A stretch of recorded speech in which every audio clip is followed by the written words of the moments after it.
Hello, नमस्कार। मैं ज्योति आपके अपने YouTube channel self study academy पर आपका फिर से स्वागत करती हूँ। आशा है आप सभी स्वस्थ होंगे। तो चलिए क्लास शुरू करते हैं। कल हमने समझा सामाजिक समस्याएं, महिलाओं से संबंधित मुद्दे। आज हम समझेंगे बच्चों की सामाजिक समस्याएं और उनसे संबंधित मुद्दे, जो मुख्य सेविका परीक्षा में आपका अच्छे स्कोर कराएंगे। यह एक ऐसा महत्वपूर्ण टॉपिक है जिसकी सामान्य जानकारी भी होनी हमें अत्यंत महत्वपूर्ण है।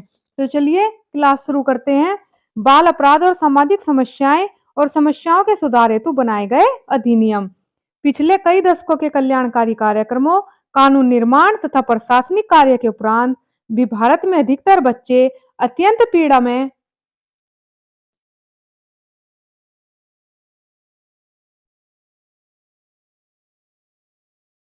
जीवन व्यतीत कर रहे हैं। माता पिता द्वारा की गई उपेक्षा, मजदूर के रूप में कार्य करने वाले बच्चों के साथ दुख में व्यवहार इसका प्रमुख उदाहरण है। जैसे कि आप अपने आसपास भी देखते होंगे कि कई मजदूर के बच्चे कार्य करने के लिए आते हैं, तो उनके मालिक लोग उनके साथ अच्छा व्यवहार नहीं करते। जनता और सरकार दोनों ने इसे अत्यंत गंभीर समस्या माना है। देश के आजाद होने के बाद इस ओर बहुत सारे प्रयास भी किए गए हैं, जिन्हें हम इस प्रकार देखेंगे। जैसे 1975 की समन्वित बाल विकास योजना आई थी, तो उसमें क्या था कि समन्वित बाल विकास योजना जब प्रारंभ की गई, तो वो 6 वर्ष से कम आयु के बच्चे और गर्भवती और स्तनपान कराने वाली माताओं के लिए की गई थी, जिसमें उनके पौष्टिक आहार और स्वास्थ्य स्तर में सुधार करना था। यह एक महत्वपूर्ण योजना थी। फिर हमारी आती है किशोरी बालिका पौष्टिक कार्यक्रम 2005 और 6। किशोरी बालिका पौष्टिक कार्यक्रम 2005-6 में महिला व बाल विकास मंत्रालय द्वारा प्रारंभ किया गया था। फिर हमारा आया समेकित कार्यक्रम। समेकित कार्यक्रम में हमारा आया कि सड़कों पर जो बच्चे रहते हैं, इस योजना का उद्देश्य उन बच्चों की गरीबी को दूर करना, उन्हें पूरे साधन उपलब्ध कराना और उन्हें सड़कों से हटाना था, ताकि वे भी शिक्षा ग्रहण कर सके। फिर हमारी चाइल्ड लाइन सेवाएं आई, जिसे मुसीबत में फंसे बच्चों की सहायता के लिए निःशुल्क नंबर उपलब्ध कराया गया। फिर हमारा आया किशोर न्याय अधिनियम 2000। इसमें किशोर न्याय देखरेख बाल संरक्षण अधिनियम 2000, यह कामकाजी बच्चों की आवश्यकता अनुसार उनकी देखरेख व संरक्षण संबंधी कार्य के लिए किया गया। फिर हमारा आया बेटी पढ़ाओ बेटी बचाओ। यह हमारे देश में बालिकाओं की सुरक्षा, बेहतर शिक्षा, भ्रूण हत्या तथा लिंग निर्धारण की रोकथाम के उद्देश्य से 22 जनवरी 2015 को इस योजना का शुभारंभ किया गया। इस योजना के अंतर्गत बालिकाओं को आर्थिक सुरक्षा प्रदान करने के उद्देश्य से सुकन्या समृद्धि योजना की भी शुरुआत की गई। इसके बाद हम देखते हैं कि बाल अपराध के कारण क्या हैं और उनके उपचार क्या हैं। सबसे पहले तो आप सभी के मन में और हमारे मन में यही प्रश्न उठता है कि बाल अपराध आखिर है क्या? तो बाल अपराध को हम साधारण सी भाषा में समझ लेते हैं। जैसे कि बाल अपराध है, वह एक आपराधिक कार्य है जो समाज के नियमों के खिलाफ जाकर किया जाता है, जिसे बाल अपराध कहा जाता है।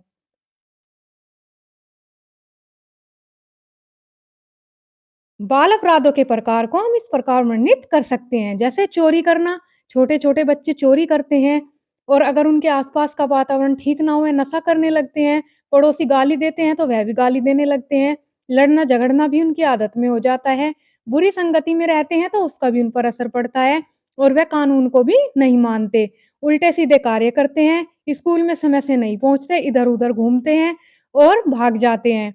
स्कूल और सामाजिक संपत्ति को नुकसान पहुंचाते हैं। इसके बहुत सारे कारण माने गए हैं। जैसे कि सबसे पहले आता है हमारा वंशानुक्रम कारण, फिर आता है हमारा शारीरिक कारण और फिर आता है हमारा सामाजिक कारण।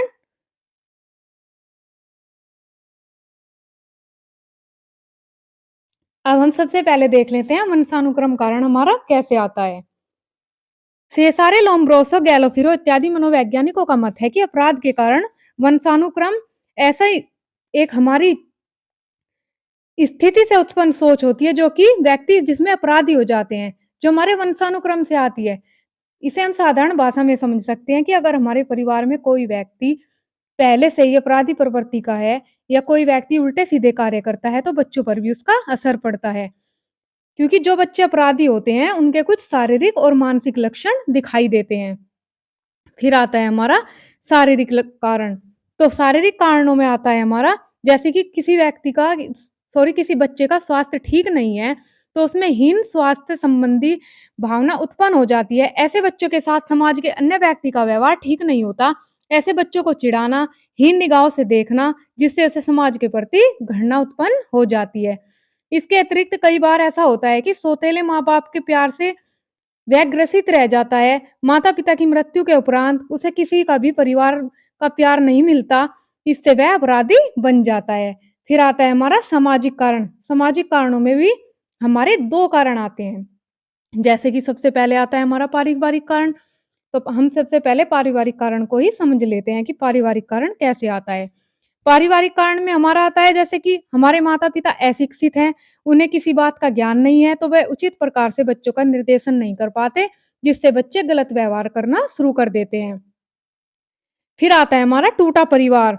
बालकों को अपराधी बनाने में टूटे परिवार की बहुत बड़ी भूमिका होती है। जिस परिवार में पति-पत्नी के बीच ज़्यादा झगड़ा होता है, तलाक रहता है, मतभेद रहता है, ऐसे परिवारों का संतुलन बिगड़ जाता है, जिसे एक साथ लेकर चलना बहुत ज़्यादा कठिन होता है। इसी को ही हम टूटा परिवार कहते हैं। ऐसे परिवारों के बच्चे बहुत सारे अपराध करने लगते हैं। हीली और ब्रोनर ने एक अध्ययन में बताया था, जिसमें कुल 4,000 अपराधी बालक थे। सर्वेक्षण के दौरान पाया गया था कि लगभग 2000 बालक ऐसे थे, जो परिवार टूटने के कारण बाल अपराधी बने थे, जो कि एक सोच का विषय है। फिर हमारा जो पारिवारिक तीसरा कारण आता है, वो आता है माता-पिता द्वारा तिरस्कार। बहुत सारे बच्चे ऐसे होते हैं कि एक बच्चे को तो माता-पिता बहुत प्यार करते हैं, लेकिन दूसरे बच्चे की उपेक्षा करते हैं। तो वह अपनी कोई भी गलती या कोई भी बात अपने माता-पिता को बताने से डरता है कि उसे दंड ना दिया जाए। तो ऐसे समय में उसमें विद्रोह की भावना जागृत हो जाती है, जिससे वह अपराधी बन जाता है। और कई बार ऐसा भी होता है कि अपराधी, अगर उसका कोई भाई या बहन अपराधी हुआ, तो क्या होगा, उसमें अपराधी प्रवृत्ति हो जाएगी। वह देखेगा उनको कि इनका तो कुछ बिगड़ता ही नहीं है, या ये तो कुछ भी कर लेते हैं, उल्टे-सीधे कार्य करते हैं, इन्हें तो कोई कुछ कहता ही नहीं है। तो इस तरह वह भी अपराधी बन जाता है। फिर आता है हमारा इसका एक प्रमुख कारण अनैतिक परिवार। यदि किसी परिवार में माता-पिता, उस परिवार का कोई भी सदस्य गलत कार्य करता है, तो वह अनैतिक कार्य के अंदर आ जाता है, जिससे बच्चा भी धीरे-धीरे वही कार्य करने लगता है। और वह अपराधी प्रवृत्ति का हो जाता है। जिन घरों में बालक पर कड़ा नियंत्रण होता है, या फिर नियंत्रण में बहुत ज़्यादा कमी होती है, उन घरों के बालक बहुत जल्दी गलत कार्य करने लगते हैं। इसलिए अपने बच्चों को समय देना चाहिए, उनकी बातें सुननी चाहिए, उन्हें प्यार से समझाना चाहिए, और अगर वह कुछ गलत करें, तो उन्हें समझाना चाहिए, जिससे कि बच्चे बाल अपराध करने से बचें। फिर हमारा सेकंड आता है परिवार के बाहर के कारण। अभी हमने देखा कि परिवार के क्या कारण होते हैं, पारिवारिक कारण होते हैं, परिवार के अंदर के क्या कारण होते हैं। अब हम देखेंगे कि परिवार से बाहर के क्या कारण होते हैं। तो परिवार के जो बाहर के कारण होते हैं, उनमें सबसे पहले हम देख लेते हैं संगी साथी। अगर किसी बच्चे का कोई भी मित्र उल्टे-सीधे कार्य करता है, तो उसका उस बच्चे पर बहुत ज़्यादा बुरा प्रभाव पड़ता है। वह भी उनके साथ रहकर गलत कार्य करने लगता है, और वह समाज में धीरे-धीरे गलत कार्य करते-करते बड़ा होकर भी वह उल्टे-सीधे कार्य करने लगता है। फिर आता है हमारा बुरा पड़ोस। आपने देखा होगा कि किसी पड़ोस में बहुत ज़्यादा नशा करने वाले या गाली देने वाले लोग होते हैं, तो बच्चा भी धीरे-धीरे नशे की लत उसे लग जाती है, और वह भी गाली देने लगता है, जिससे वह बाल अपराध की तरफ अग्रसर होता है, क्योंकि उसे परिवार से उसकी आवश्यकताओं की पूर्ति नहीं होती, परिवार से छुपकर वह कार्य करता है, पैसे की उसे आवश्यकता होती है। अगर वह नशा करेगा, तो उसे पैसों की ज़रूरत पड़ेगी, और वह उल्टे-सीधे कार्य परिवार से छुपकर करेगा। तो इसलिए बुरा पड़ोस बालक को बिगाड़ने में बहुत हद तक सहायक होता है। और आपने देखा होगा क कई बार कई पड़ोस में ऐसे बूढ़े-बूढ़े व्यक्ति होते हैं, बुजुर्ग व्यक्ति होते हैं, जिनकी सोच काफ़ी गलत होती है, और दूसरे के बच्चों को बिगाड़ते हैं, और उल्टी-सीधी चीज़ों का प्रयोग करते हैं, जिससे बच्चे गलत कार्य करने लगते हैं। फिर आता है हमारा मनोरंजन के साधनों में कमी। आपने देखा होगा कि कई बच्चे मनोरंजन में साधनों की कमी के कारण ही उल्टे-सीधे कार्य करने लगते हैं। जुआ खेलते हैं, मंडलियों में बैठकर ताश खेलते हैं, मार पीटने की आदत पड़ जाती है, और फिर यौन अपराध की प्रवृत्ति उनकी बढ़ जाती है। और फिर हमारा जो सबसे महत्वपूर्ण आता है परिवार से बाहर के कारणों में, वो एक विज्ञापन और प्रचार भी होता है। आज के आधुनिक युग में आपने देखा होगा कि बाहर आप अगर आप कहीं पे जाते हो, उदाहरण के रूप में हम देख लेते हैं, दीवारों पर कहीं पोस्टर लगे हुए होते हैं, कहीं चित्र लगे होते हैं, अश्लील पोस्टर लगे होते हैं, तो बच्चा उन्हें देखता है तो उसका उन पर बुरा प्रभाव बहुत ज़्यादा पड़ता है और वह अनैतिक कार्य करने लगता है। होटलों में जाता है, वहाँ पर देखता है कि अपराधी प्रवृत्ति के व्यक्ति हैं और उन क्लबों के, होटलों के मालिक उनसे जुड़ भी जाते हैं, गंदे कार्य करने के लिए प्रोत्साहित करते हैं, जो समाज के विरुद्ध होता है, लेकिन बच्चा अपने परिवार से छुपकर ऐसे कार्य करने लगता है। और कई बार ऐसा होता है कि हमारी सामाजिक प्रथाएँ भी इसके लिए बहुत ज़िम्मेदार होती हैं।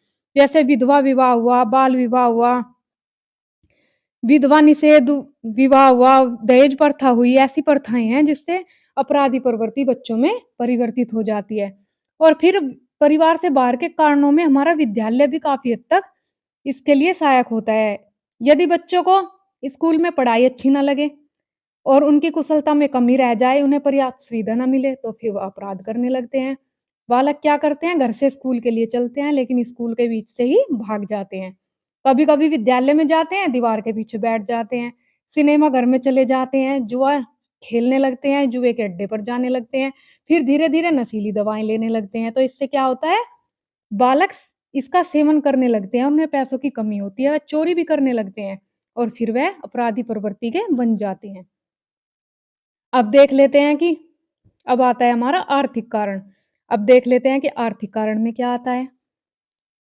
जैसे कि हम आपको बता चुके हैं कि बाल अपराध एक ऐसी परिस्थिति है जिसमें बालक की आवश्यकताओं की पूर्ति नहीं होती, तो वह अपराध करने लगता है। तो उसमें सबसे पहले क्या आता है, निर्धनता। क्योंकि बच्चा नशा करेगा या गलत कार्य करेगा, किसी को देखेगा, उसे विलासितापूर्वक वस्तुओं की आवश्यकता होगी, तो वह क्या करेगा, छुपकर घरवालों से अनैतिक कार्य करेगा, चोरी करेगा। चोरी करने से उसे पैसे मिलेंगे, उनसे नशा करेगा, गलत कार्य करेगा, जिससे झूठ भी बोलना सीख जाता है, जो एक बहुत बड़ा कारण है बाल अपराध को बढ़ाने में। फिर हमारा क्या आता है, बेरोजगारी।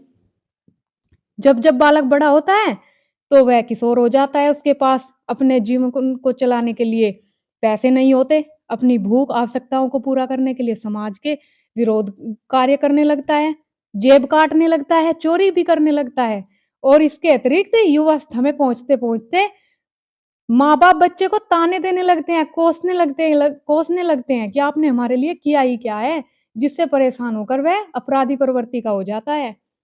फिर हमारा इसमें बहुत हद तक सहायक होता है अनुपयुक्त व्यवसाय, कि बच्चा तो कुछ और करना चाहता है, लेकिन उसकी योग्यता के अनुसार उसे व्यवसाय नहीं मिल पाता। यानी कि है तो वो पीएचडी धारक और उसे मिल गई एक चपरासी की नौकरी, लेकिन वह करना नहीं चाहता। तो वह क्या करता है कि समाज में कहीं उसकी प्रतिष्ठा खराब ना हो जाए, वह चिड़चिड़े स्वभाव का हो जाता है और समाज के विरोधी कार्य करने लगता है। तो ये हुए हमारे आर्थिक कारण। अब देखते हैं हम मनोवैज्ञानिक कारण क्या-क्या हैं।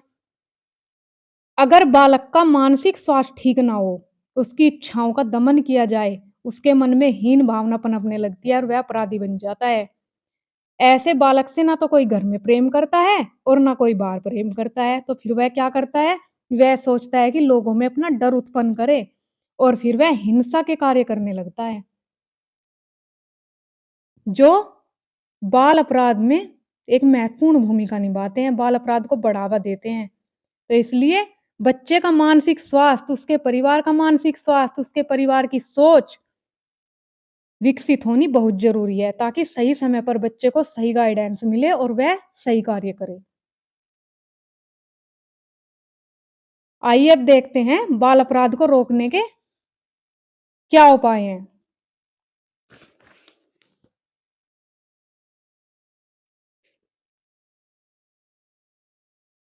तो इसमें बाल अपराध को रोकने के लिए हमारे पारिवारिक प्रयास किए जाने चाहिए। परिवार को बच्चे की स्थिति को समझना चाहिए।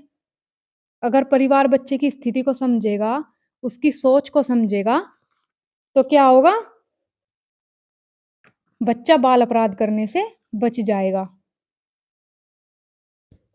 स्कूल स्तर पर बहुत सारे प्रयास करने चाहिए। अगर स्कूल स्तर पर प्रयास होंगे, उनकी समझ के, उनकी रुचि के अनुसार उन्हें विषय मिलेंगे, तो क्या होगा? बच्चा स्कूल से भागेगा नहीं, वह अच्छे-अच्छे कार्य करेगा।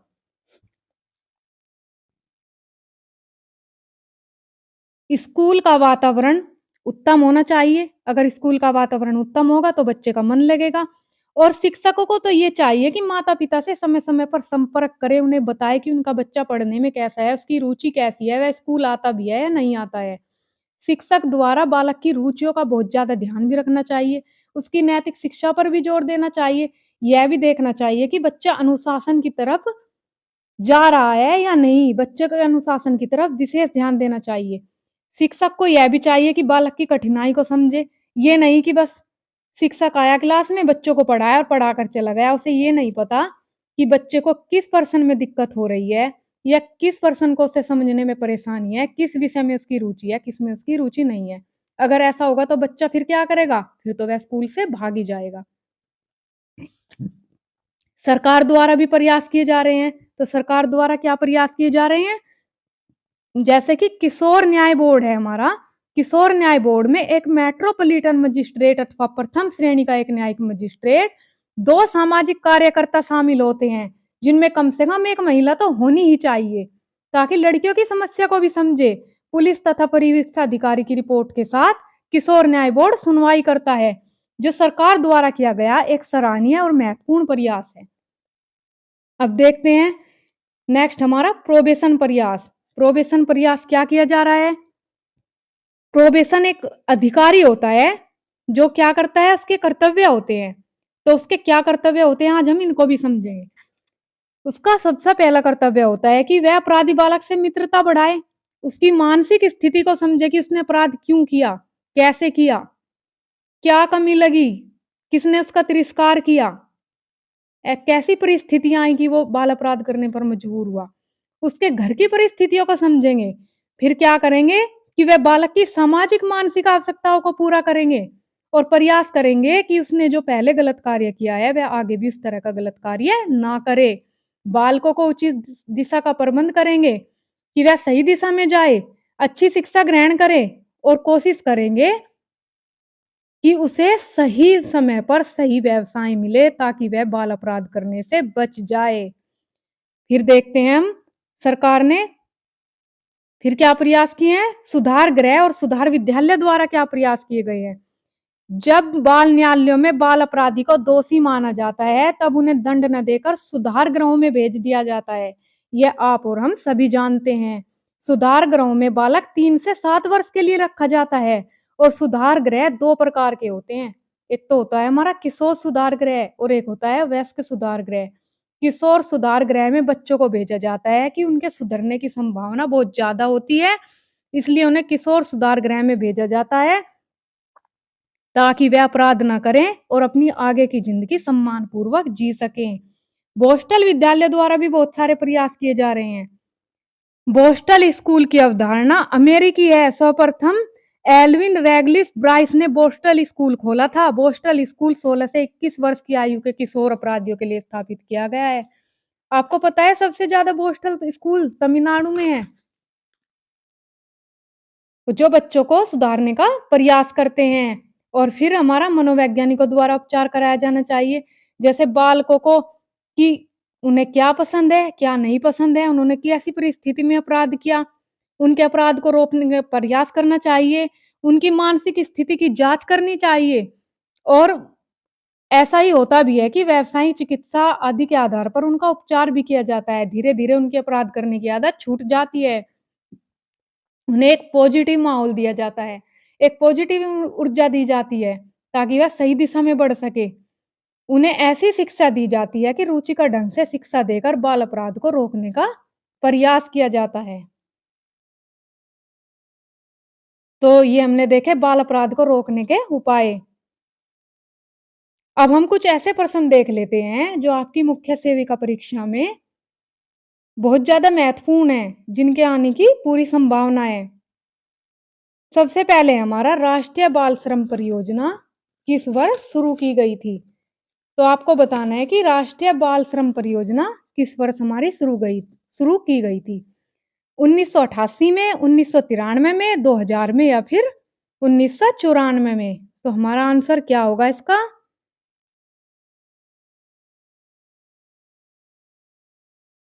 क्या होगा हमारा आंसर?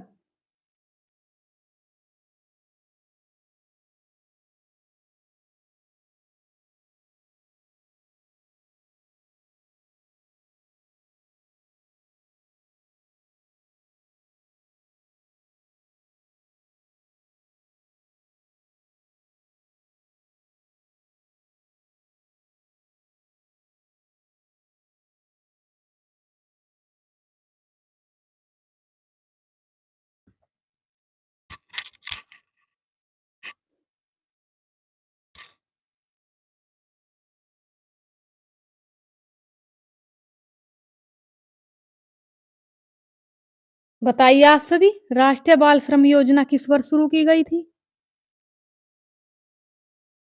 तो इसमें हमारा क्या आएगा? इसमें आएगा हमारा 1988। सबसे पहले इसको देश के 9 जिलों में शुरू किया गया था। इसके लिए विशिष्ट प्रकार के विद्यालयों की व्यवस्था की गई थी और क्या हुआ था 14 अगस्त 1987 को कैबिनेट की मंजूरी मिली थी। उसके बाद 1988 में ये शुरू हुई थी। ठीक है?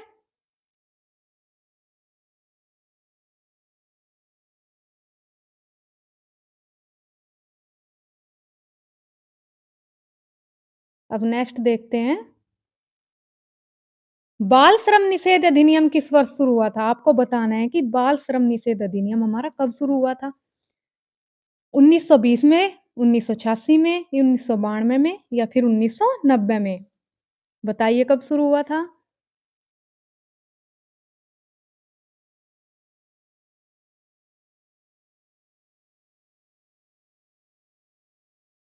1920 में, 1986 में, 1992 में या 1990 में?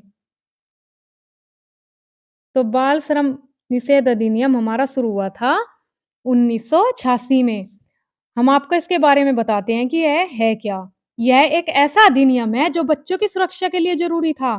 कई बार लोग खतरनाक कार्यों के लिए उनसे मेहनत कराते थे, जिससे बच्चों की जान को बहुत ज़्यादा खतरा होता था। जैसे कि बच्चा तो है 12 साल का, 8 साल का या 7 साल का और उससे कार्य करा रहे हैं खतरों वाले। जैसे कि कोयले की खान में उन्हें कार्य दे दिया गया या फिर उन्हें ज़्यादा मिट्टी का कार्य दे दिया गया। ऐसे कार्य देते थे जिससे बच्चे की जान को बहुत खतरा होता था। इसलिए यह अधिनियम लाकर इन पर प्रतिबंध लगाया गया ताकि कोई भी ऐसा कार्य ना हो जिससे बच्चों की जान को खतरा हो सके। इसलिए बाल श्रम निषेध अधिनियम लाया गया था। अब नेक्स्ट देखते हैं, सामाजिक समस्याओं के सैद्धांतिक उपागम के कितने प्रकार हैं? तो बताइए आप। आपके सामने है ऑप्शन 3, 5, 6 या फिर 7। आपको बताना है सामाजिक समस्याओं के सैद्धांतिक उपागम के कितने प्रकार हैं?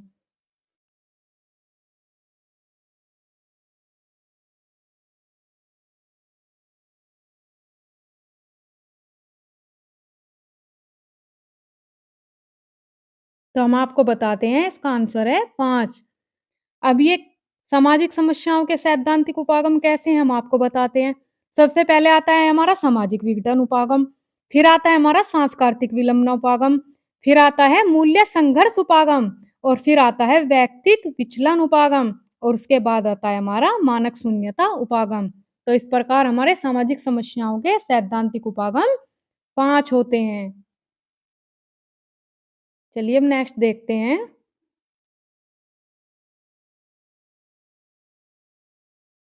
अब आता है हमारा बचपन बचाओ आंदोलन की स्थापना किसने और कब की थी?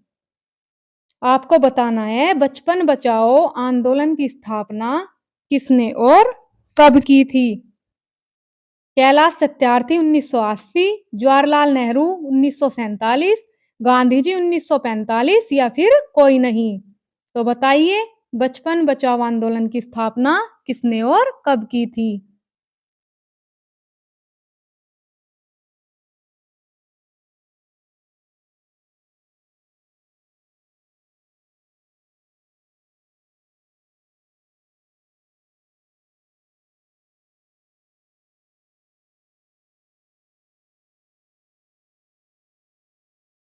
तो हमारे बचपन बचाओ आंदोलन की स्थापना कैलाश सत्यार्थी ने 1980 में की थी। हम आपको बताते हैं कि बचपन बचाओ आंदोलन है क्या? यह एक जमीनी स्तर पर चलाया जाने वाला आंदोलन है जो शांति के क्षेत्र में नोबेल पुरस्कार विजेता कैलाश सत्यार्थी ने चलाया था। यह एक ऐसा सबसे बड़ा भारतीय आंदोलन है जो बच्चों की सुरक्षा के लिए चलाया गया और इसका जमीनी स्तर पर असर भी दिखा और बच्चों के बचपन बचाने में भी सहयोग मिला। अब नेक्स्ट देखते हैं।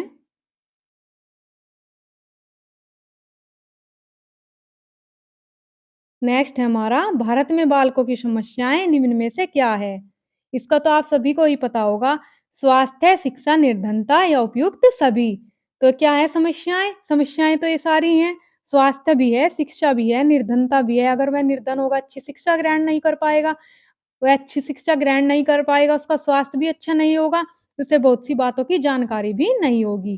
तो इसका आंसर होगा हमारा उपयुक्त सभी।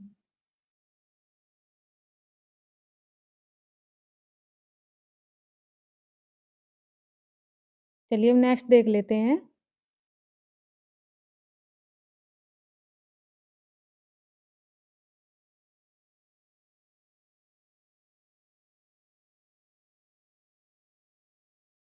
महात्मा गांधी राष्ट्रीय ग्रामीण रोजगार योजना का प्रारंभ वर्ष क्या है?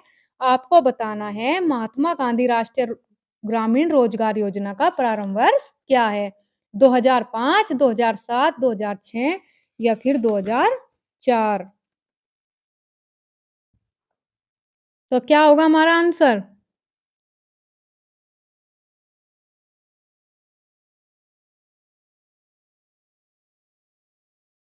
हमारा आंसर होगा 2006। 2006 क्यों होगा? क्योंकि मनरेगा कार्यक्रम 5 सितंबर 2005 में पारित किया गया था और 2006 में प्रारंभ हुआ था। वर्ष 2008 में हमारे संपूर्ण देश में इसको लागू किया गया था। बाद में वर्ष सन 2009 में इसका नाम नरेगा से मनरेगा में परिवर्तित किया गया था। चलिए अब नेक्स्ट देख लेते हैं।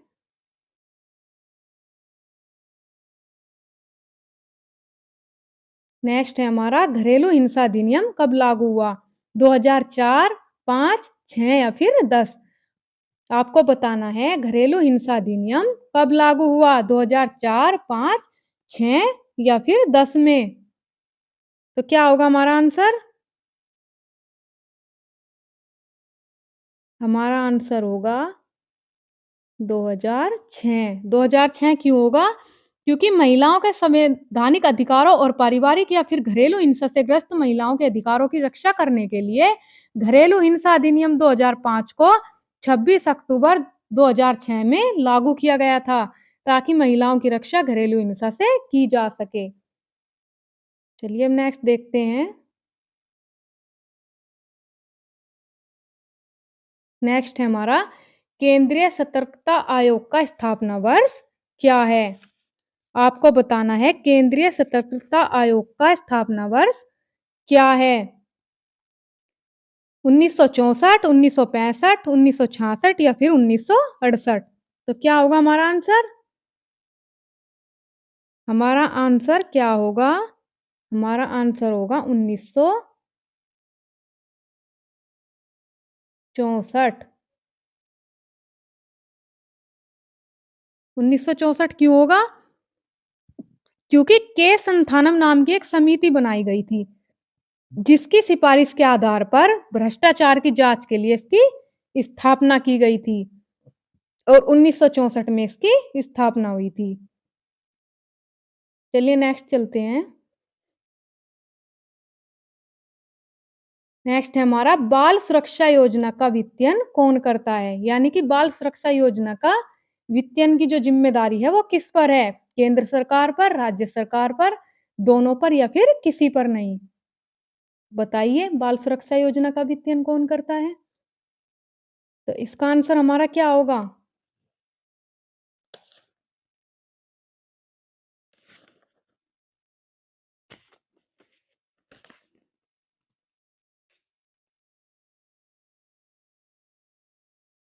इसका आंसर होगा हमारा केंद्र सरकार। केंद्र सरकार क्यों होगा? क्योंकि इसकी शुरुआत 2009-10 में की गई थी। यह योजना ऐसे बच्चों के लिए लाई गई थी जिन्हें देखभाल की जरूरत है, जिनकी आवश्यकताओं को ध्यान में रखकर यह योजना लाई गई। यह एक ऐसी प्रमुख योजना है जो बच्चों के हित में कार्य करती है, उनके स्वास्थ्य पर ध्यान देती है, उनकी शिक्षा पर ध्यान देती है, उनकी जरूरतों पर ध्यान देती है और इसमें है महत्वपूर्ण योजना। यह इतनी महत्वपूर्ण योजना है कि यह बच्चों के स्वास्थ्य का तो ध्यान रखती ही है, उनकी शिक्षा का भी ध्यान रखती है और इसका जो हमारा वित्तीयन करती है वह हमारी केंद्र सरकार करती है। तो ये आज का हमारा लास्ट क्वेश्चन था।